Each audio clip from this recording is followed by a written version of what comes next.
Le 10 juillet 1559, le roi Henri II meurt des suites d'une blessure reçue dans un tournoi, peut-être le dernier vrai tournoi du Moyen-Âge à avoir été dangereux. L'héritier du trône, François II, n'a que 15 ans.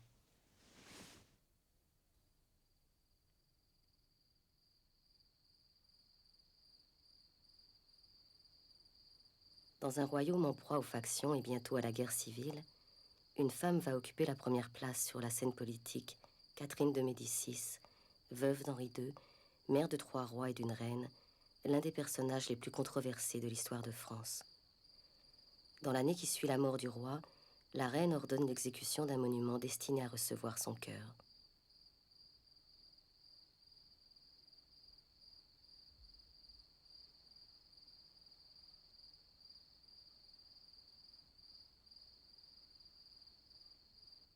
Le mausolée que Catherine de Médicis fait élever pour son époux et pour elle-même à Saint-Denis est son projet artistique le plus important et aussi le plus complexe.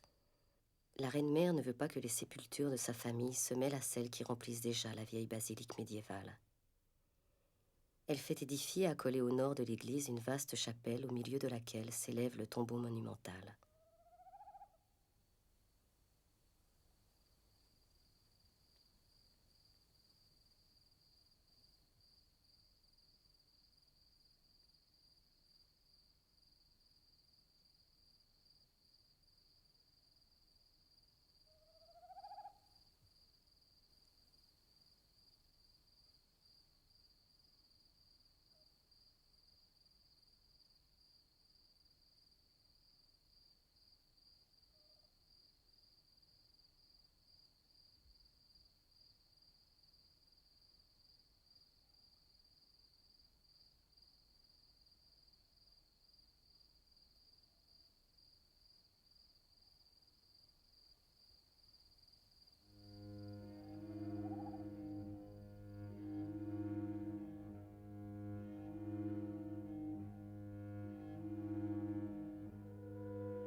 ans plus tard, Catherine commande au sculpteur de placer sur un lit de bronze 2 nouveaux gisants taillés en marbre blanc. Vêtus de leur costume de sacre, mains jointes et yeux ouverts, ils sont conformes à la plus ancienne tradition des gisants royaux. La présence sur leur tête de couronnes fermées de type impérial a la valeur d'un manifeste politique. Elle affirme l'indépendance de la monarchie française face aux tendances hégémoniques des Habsbourg.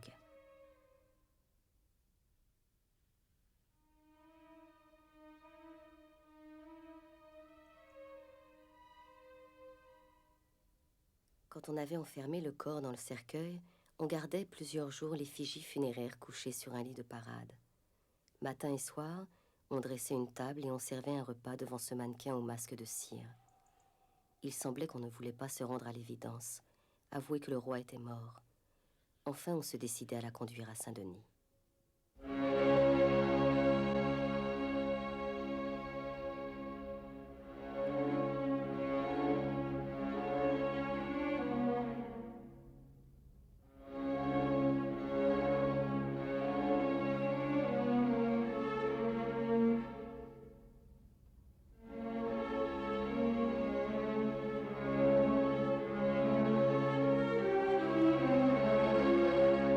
L'un des plus importants personnages du royaume, le chancelier René de Birague, commande à Germain Pilon en 1573 le tombeau de sa femme Valentine Balbiani. Pour servir à la sépulture de feu Madame la Chancelière sera faite la figure de la dite dame. Elle sera de marbre blanc de la grandeur du naturel, à demi couchée et appuyée ornée d'accoustrements de robes de velours. L'un de ses bras sera sur 2 oreillers et de l'autre main tiendra un livre ouvert faisant action de regarder dedans. Plus tard, Germain Pilon exécute le tombeau du chancelier lui-même, devenu cardinal après la mort de sa femme.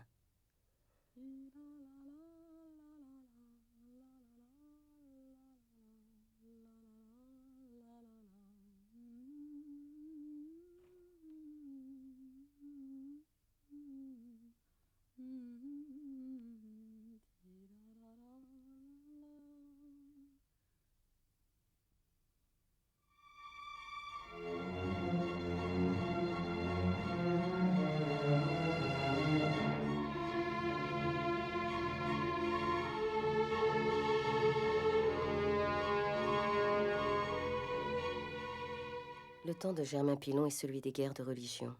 La France sombre dans une interminable guerre civile. Le massacre de la Saint-Barthélemy sous le règne de Charles IX, le 24 août 1572, consacre la séparation sanglante de la monarchie avec les réformés.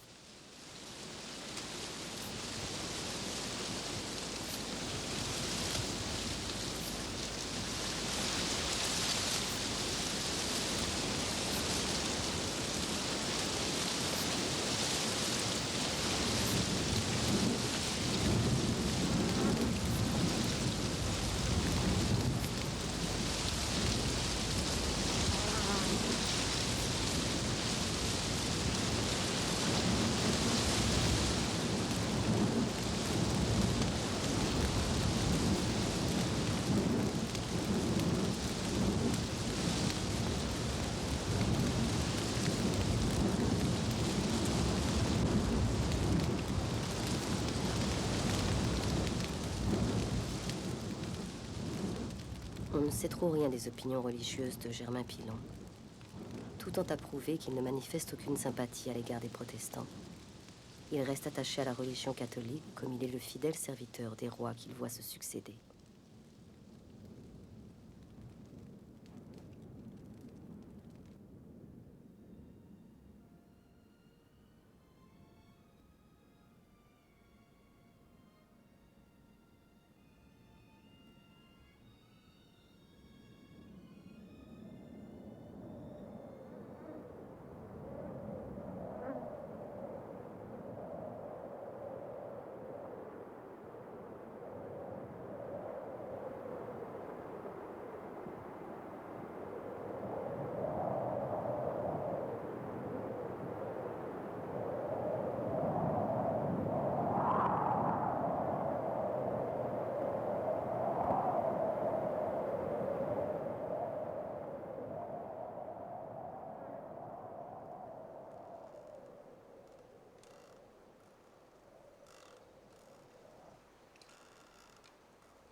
Le 5 janvier 1589, la reine meurt à Blois.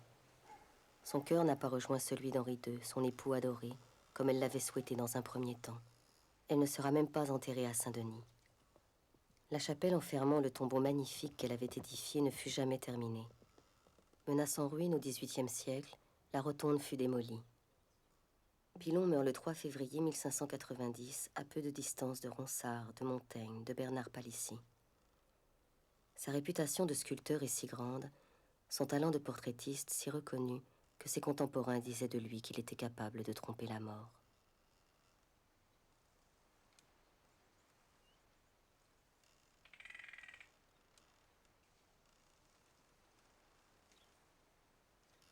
Pilon, l'injustice des cieux t'a donc retiré de ces lieux, et ton œil est couvert d'un ténébreux nuage pour ne voir plus jamais le jour. Eusses-tu taillé ton image avant que de partir de ce mortel séjour? Ta main l'eût si bien exprimé que la mort aurait estimé cet effet de ton art en effet de nature. Ainsi elle eût fait son effort à l'encontre de ta figure, et toi, front de péril, tu ne serais pas mort.